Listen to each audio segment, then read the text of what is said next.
சரி.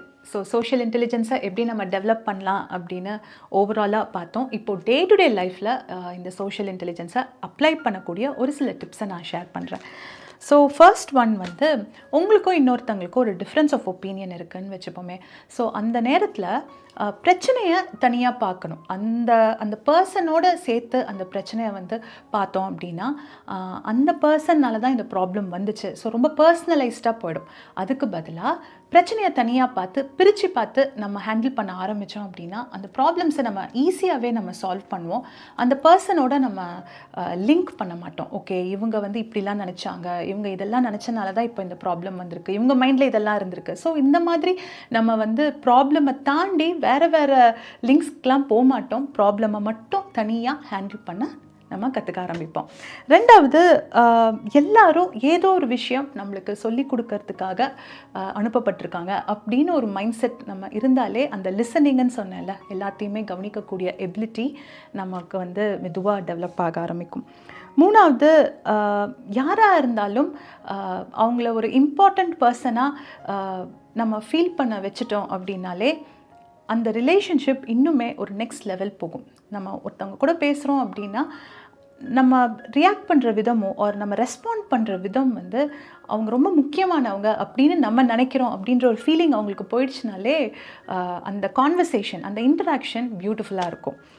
அண்ட் அடுத்தது, Warren Buffett சொன்னது தான், எந்த ஒரு பாராட்டாக இருந்தாலும் அதை பப்ளிக்காக நம்ம ஷேர் பண்ணலாம். பட் அவங்கக்கிட்ட ஏதோ ஒரு குறை இருக்குன்னா அதை ப்ரைவேட்டாக அவங்கக்கிட்ட மட்டும் அதை சொல்லி அந்த ஃபீட்பேக்கை ஷேர் பண்ணும் பொழுது அவங்களுக்கு இன்னும் ஒரு ஹெல்ப்ஃபுல்லாக இருக்கும். அதே பப்ளிக்கில் நம்ம சொன்னோம் அப்படின்னா அவங்களுக்கு அந்த ஃபீட்பேக்கை தாண்டி எல்லாரும் முன்னாடியும் சொல்லிட்டாங்களே அப்படின்ற ஒரு எண்ணம் தான் மேலோங்கி இருக்கும்.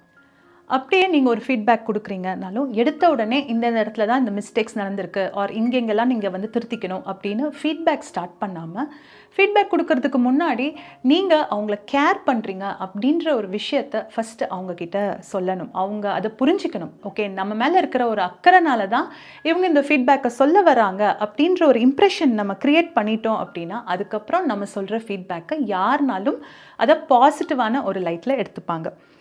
அண்ட் நெக்ஸ்ட் திங், எப்போ பேசினாலும் எந்த ஒரு சோஷியல் இன்ட்ராக்ஷன்லேயுமே வந்து பாஸ் அண்ட் ஐ கான்டாக்ட், இது வந்து ஒரு கான்ஃபிடென்ட்டான ஒரு கம்யூனிகேஷனுக்கு ஒரு மினி ஃபார்முலா மாதிரி. Pause plus eye contact is equal to confident கம்யூனிகேஷன்னு வச்சுக்கலாம். பேசும்போது ரொம்ப ஃபாஸ்ட்டாக பேசாமல் நிறுத்தி நிதானமாக அங்கங்கே ஒரு சின்ன சின்ன பாஸோட கண்ணை பார்த்து பேசும்பொழுது அது கான்ஃபிடென்ஸ் வெளிப்படுத்தும்.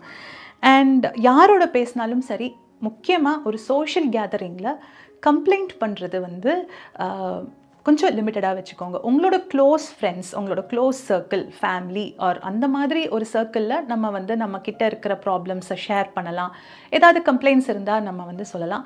பட் ஒரு சோஷியல் கேதரிங்கில் இப்போ தான் ஒருத்தவங்களை மீட் பண்ணியிருக்கீங்க, இன்றைக்கி தான் அவங்கள பார்த்துருக்கோம். முக்கியமாக ஆஃபீஸில் ஒரு ப்ரொஃபஷ்னல் செட்டப்பில் ஒரு மீட்டிங்கில் புதுசாக ஒருத்தவங்களை மீட் பண்ணுறோன்னா எடுத்த உடனே நம்ம பேசின ஒரு பகுதியில் ஒரு 50% நம்ம கம்ப்ளைண்ட் தான் பண்ணோம் அப்படின்னா அந்த இம்ப்ரெஷன் வந்து நல்லா இருக்காது. கம்ப்ளைண்ட்டை வந்து கொஞ்சம் மினிமலாகவே நம்ம வச்சுக்கணும். அண்ட் ஒரு சோஷியல் கேதரிங்கில் எப்போவுமே நீங்கள் உங்களை இன்ட்ரடியூஸ் பண்ணிக்கிற அளவுக்கு கான்ஃபிடெண்ட்டாக இருக்கணும்.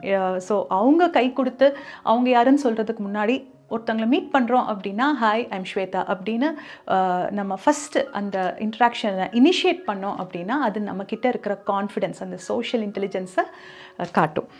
அண்ட் லாஸ்ட் ஒன் வந்து இது ஒரு பழக்கம்தான். இப்போ ஒருத்தங்களோட பேசும் பொழுது அவங்க ஒரு விஷயத்த சொல்ல வராங்க, பட் உங்கள் மைண்டில் வந்து அதை நீங்கள் கவனிக்கிறீங்க. உங்கள் மைண்டில் வந்து அது ஒன்றும் சரியாக இருக்கிற மாதிரி இல்லை, உங்களுக்கு அடிஷ்னலாக வேறு ஒரு விஷயம் தோணுது. ஓகே, அந்த ஐடியாவுக்கு பதிலாக வேறு ஒன்று செய்யணும் அப்படின்னு தோணுதுன்னு வச்சுப்போம்.